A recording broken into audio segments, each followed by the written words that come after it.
All right, time to run it back. And it's a special edition of Run It Back because where we normally do older movies that we go back and revisit, we definitely had to go ahead at this point and do Coming to America, the second movie, because it just hit maybe about a week ago. And we wanted to hit it while it was hot because there's a lot of thoughts, a lot of opinions on this movie. So we definitely wanted to give ours. You know what I'm saying?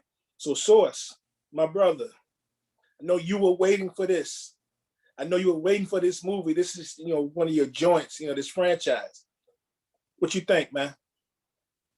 Before I say that, let me just give a quick shout out to these people's quick, long Fire. shirt. Rest in peace, Joe Doja. No doubt. Yeah, it's the Lakers version of this joint. Anyway, shout out to people that Spike Punch, including my man Rock, Sean, Boomer, whole squad. All right, so Coming to America.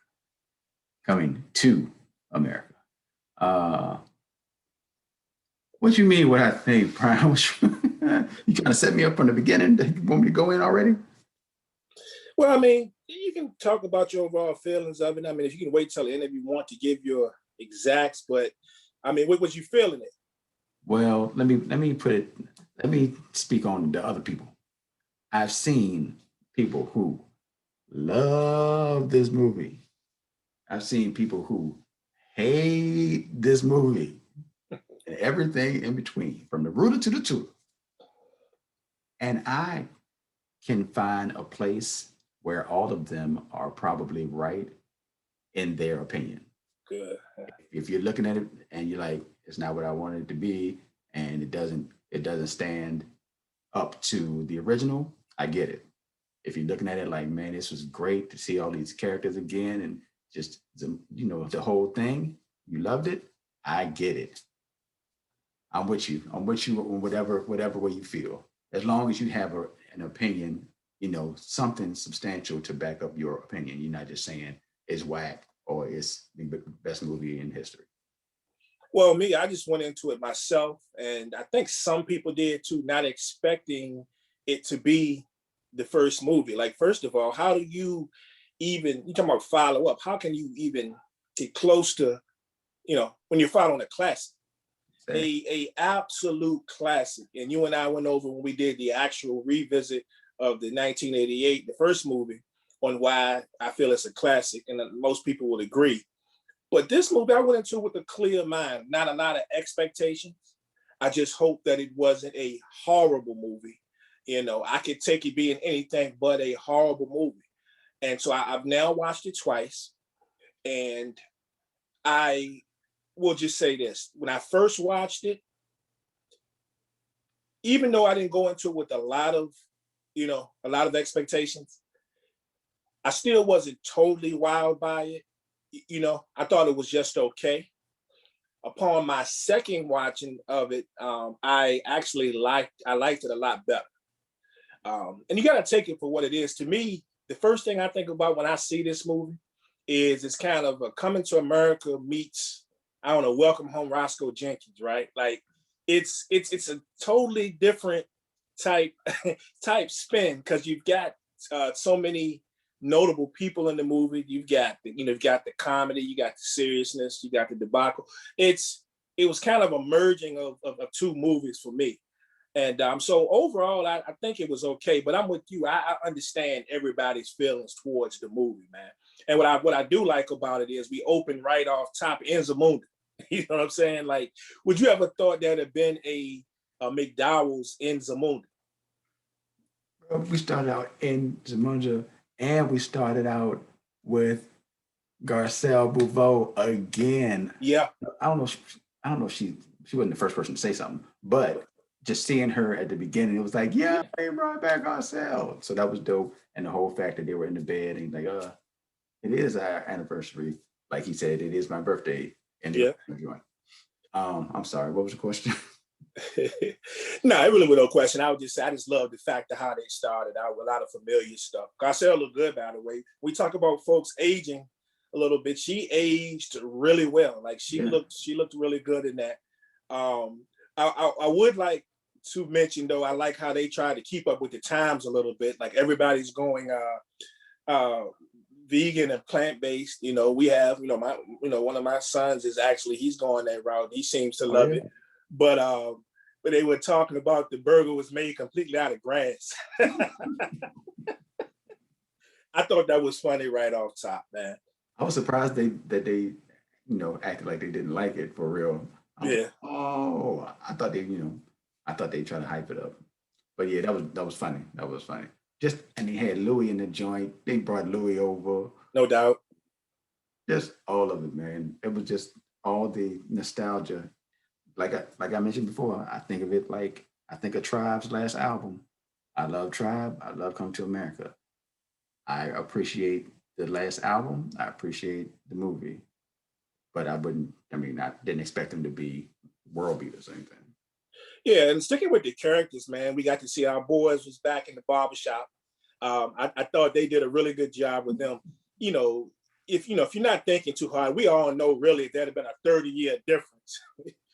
They probably, those guys may not have still been among the living, and if so, they would look a lot older, probably not working anymore. But we had to have those guys, and I thought they were super funny, especially the very last time we saw him in the movie when it came back looking for his son before to find out that the son was trying to get married or whatever. But I thought they were just hilarious, man. But what I wanted to ask you as far as the barbershop, when you first saw that, did you think that the dude that played Sweets, Clint Smith, that I mentioned was Eddie Murphy's best friend since 7th grade, did you think that was the same guy? I assumed it was. I didn't even think about it. We were watching it here, and the first thing we looked at was like, and we weren't even speaking on it. It was like, is that the same guy? And then my fiance, she was like, she said, "Is that the same guy that played?" And I said, I was thinking the same thing. So when I first saw it, it didn't look like the same character to me. But when I watched it again the second time, with the same actor to me, but the second time when I watched it, and I said, you know what, it probably is just a little different, spin on the makeup a little bit. Yeah, but they were funny, man. Yeah, hilarious, man. Just the whole joint. The one thing I will say that was maybe I might not have thought about it all the way through, but how could it have been their 30th anniversary and his 30th birthday? Like it was something in there where I was like, those timings can't be the same. Nobody cared about that. But Yeah. I noticed. I can't remember exactly what it was, but it was something about that anniversary and his birthday being the same day. It was just didn't work for me. How you feel about Tracy Morgan being cast? I like Tracy Morgan, generally speaking, and I thought he did a good job. I think this was a good character for him because Uncle Reem. I mean, I busted out laughing at least one time at his character because it was funny, and that was perfect for him to be related. I can't remember if Leslie was his sister or his. I think she's supposed to have been his sister. He kept saying that was his nephew. So Yeah, but I didn't know if it was, he was really. Wait, of course, obviously, yes, sister. Because I'm thinking, like, what about the father? Or I guess who they thought was the father originally. Or maybe they just never thought of a father and it was just mom and that's it. You never know. That's a good question. I was a hope. I was a hope. Glad to see a lot of people still working, man. Tracy is one of them. I'm glad he came back from everything that he went through, accident, the whole 9 yards. I mentioned to you on another podcast, we were talking about shows, and I think you said you weren't really haven't ever watched like The Last OG or one into it, but I enjoy that show. But I'm glad to see Tracy still working, and I think seeing him as Uncle Reem, he played that part perfectly, and I love the thing between him and Semi, like him and Semi ready to tear each other up in the movie. Like especially, I love when he got there and he showed up and Prince and King at this point. Hakeem had told him like, you welcome in my kingdom, and he looks so at Semi and tells him, he said, "Yo, Benson, give me a crab cake. I need some protein." Who is Benson? Yeah. Yeah. Dang, Tracy Morgan, Leslie. Yeah, it was. Yeah, and they were good to be related. And Lunel. Yeah. Lunel was in. It's good to see her. Talking about an up and coming actor or actress though, Kiki Lane that played Mika, which played in the movie, was Akeem's oldest daughter. Glad she's getting her shine too. I've seen her in a couple of things before now. Most notably, was it a movie One Guard that was on Netflix, which I thought was pretty good. Glad to see her doing her thing, man. She looks like a sister that not only is a good actress, but the way they had them dressed in basically, you know, in the African garb and all that. I'll be honest with you, and it's not trying to stereotype it, but I would love to see her, man, maybe even in Ryan Coogler's next Black Panther movie. I could see her. I mean, her accent when she spoke, it didn't sound fake. She looked good in the clothes. She's already had the warrior vibe. She was kicking some behind in this movie. You know, she can get down. So I'd love to see her continue working, man. But I think she'd be great. Speaking of kicking butt, you gotta mention your man's Wesley Snipes.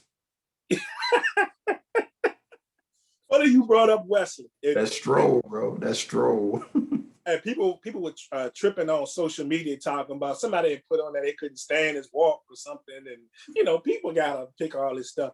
And I'm glad Wesley back going this thing. It's like the second or third project that I've seen him in, probably in the past year. So I'm glad that Wesley's back doing his thing. Although, you know who I thought, and not to take nothing from Wesley, because Wesley is my guy. But you know who I thought would also been good in that part? Yeah. He was in the movie. He's just really not an actor. Just I know he's small scenes, but the man's house that they supposedly filmed it. I thought Rick Ross could have actually played that part as the father. Really? Yeah, I think Rick Ross. If we're talking about putting a guy who's not an actor, you know he's a hip hop artist, but to see some of the interviews that Rick Ross does, and especially he's actually a pretty funny dude, man. Like Rick Ross is funny. Yeah. I could have seen him playing that same role. Not that I would have replaced Wesley with him, but I don't think it would have been a bad choice if they'd have went that route. I think he could have pulled that off. Shout out to Tiana Taylor. Yeah, no doubt. Strong woman right there. But I thought the casting was great. I think my only critique with the entire movie, and I understand that, you know, if I would say a kind of a down critique, I should say, is I thought they tried maybe too hard to put too many people in the movie. And I understand why. We want to celebrate, you know, and, you know, excellence, Black excellence. You want to make it noteworthy. And it looked like they tried to cram a lot of people into the movie. It's not that that's bad. Not that that's a bad thing, but it's a lot of it seemed forced to me. Like the music stuff, you mean? Yeah. It was definitely forced. Definitely. I agree with that. But I was like, why? Where? Who? Okay. Hey, black people working. That's cool. Hey, so a couple of things, man. So what was your first thoughts when you found out they were remaking the movie? Oh, I was hyped. Same way I would be if they had ever gotten around to making Last Friday.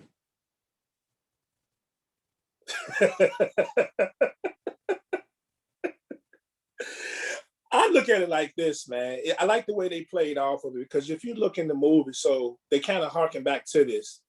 They go back and they say, so there's a scene when you know, the young prince the young prince was you know, he was walking. Yeah, Lavelle was walking through with his barber, of course, who we already knew when you saw this thing where this was going. We already knew where this was going, right? But he mentions, like, you know, what is it in America? It's basically nothing. It's a bunch of remakes and sequels that nobody asked for, you know. And Marimbe was her name, and she replies, yeah, you know, I know, right? Like, if something is good, why ruin it? You know, I love how they slid that into the mix, right?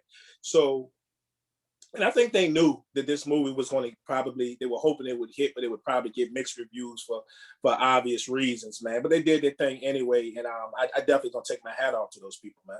Yeah, because it's hard to remake a classic, and you coming back 33 years later, you got a lot of moving parts, and I'm just glad that outside of Madge Sinclair, rest in peace, pretty much everybody else was still alive, right? Were you surprised that? Yeah. Were you surprised that they didn't even touch on anything with her in that movie?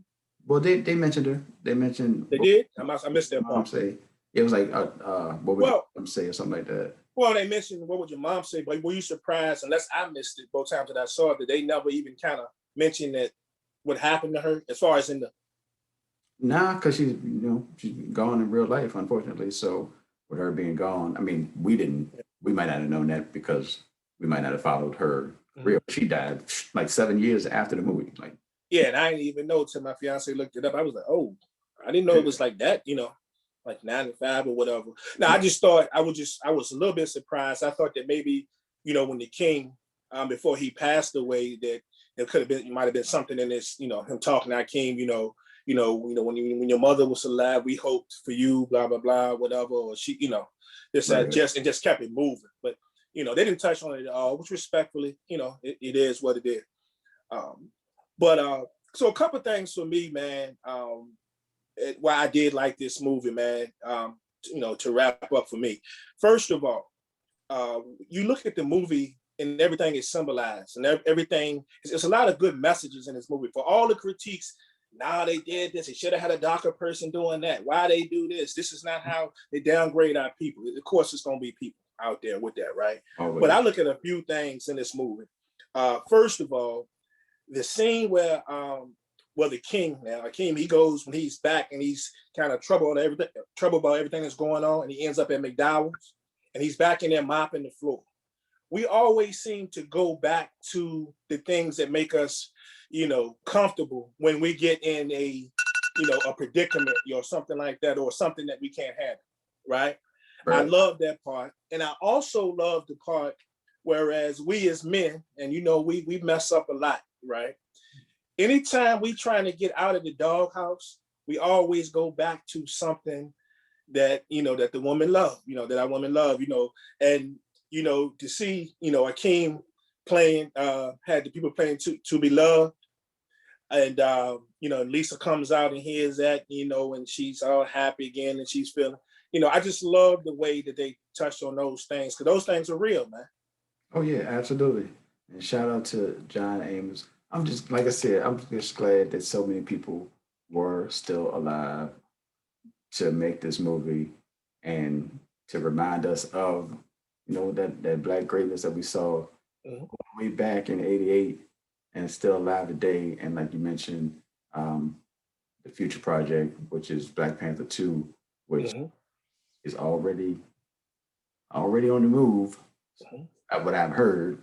Um, I'm just excited that we got to see this, that we even have something for people to critique. And I'm not mad at anybody who didn't like it. Like I said, I'm not mad if you didn't like it, as long as you got a reason for not liking it and just Exactly. it's not the first one, so I don't like it. Like obviously, it's not the first one. Again, it's 33 years later, Yeah. and everybody's older, and you're looking back at the movie and you're comparing it to a classic. So it's hard Hmm. to come back from a classic with another classic. Yeah, and I'll just end it with this, man. As far as the ladies, man, look, people can tear down the movie for whatever reason you want, and I agree with you, right? Anybody talks about the negative stereotypes in it, remember this. Remember the one scene where Marimbe follows, she follows, her man, all the way back, all the way back to New York, to stand by his side and to be with him. You're always talking about stand with your man, stand with your man. Strong black woman right there. So, remember that with everybody who wants to tear it down. To me, I think we need to uplift it and remember, facts like that. So overall, good movie for me.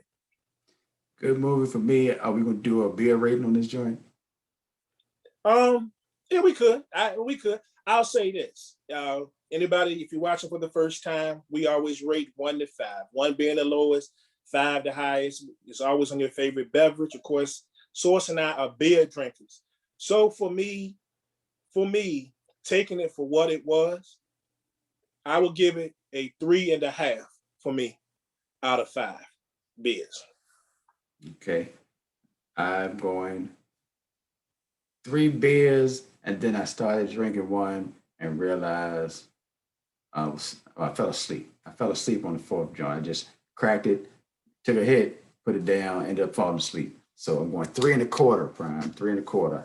I can't quite get to the 3.5, but 3.25 for me, which is fine because again, it was what it was, and I appreciate it for what it was, and the memories and the great things that it reminded me of from the past up to now.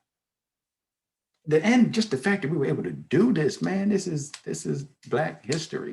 It's Black No history. doubt. No doubt. And so there it is. I couldn't have said it better. Coming to America, y'all. Thanks for running it back with us. Cheer.